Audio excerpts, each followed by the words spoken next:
I felt the need to record myself speaking about what I wanted to do in life and be a teacher, because we all know the setup of a classroom. We all know you walk in class, you do your work, you do warm-ups, you take quizzes, you have tests, the traditional way of going to school. So for me to just record a teacher in class, I don't think that would give a full description of why I wanted to be a teacher.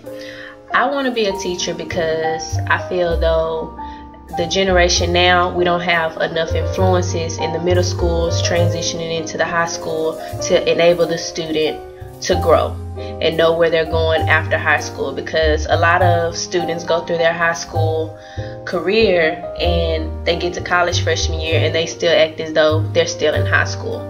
I want to teach 8th grade because I feel like that's a point where you can teach the children that transformation, that transition. It won't happen overnight, but with the right discipline, the right corrections, the right person showing them what to do and when to do it, they will be able to make that perfect transition from high school into college versus not having any display of any examples of what to do, where to go. And yeah, friends are an influence on kids as far as growing up. What do I want to do? Where do I want to be?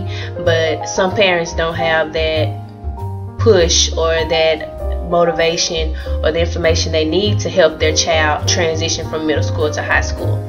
I want to be that person that enables them to do those things. That's why I want to be a teacher.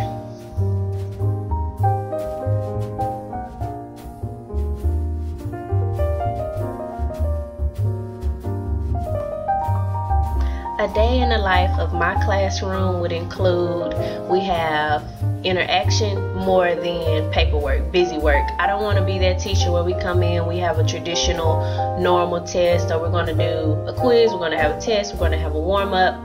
I might have some warm-ups sometimes, but after those warm-ups, I want each student to be able to interact, be comfortable coming to the class, be able to speak whatever they want to say about the activities that we're doing, why we're doing it.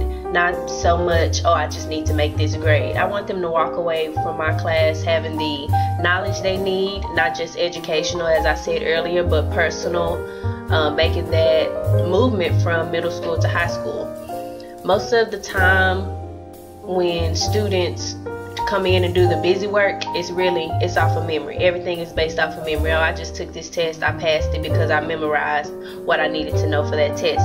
I don't want my classroom to be set up like that. I want them to be able to use that information that they learned in my class and move forward, having that knowledge, having that understanding of whatever it is we talk about, not just the subject that I choose to teach.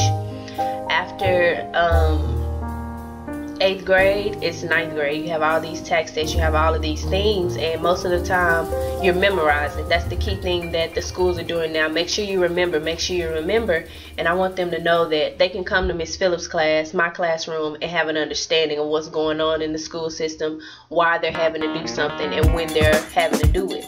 Not just, I need to take a test and pass. So my class will be based more off of interaction, more analytical thinking, not just comprehension, because comprehension is like the #1 thing that we get. We comprehend something, we understand it, and we move on. Instead of just moving on, I would like to analyze why this is this way, or what's going on as far as using it in daily life, because the #1 question is, how is this going to help me in life? It's going to help you because, and I want to be that teacher to be able to answer those questions.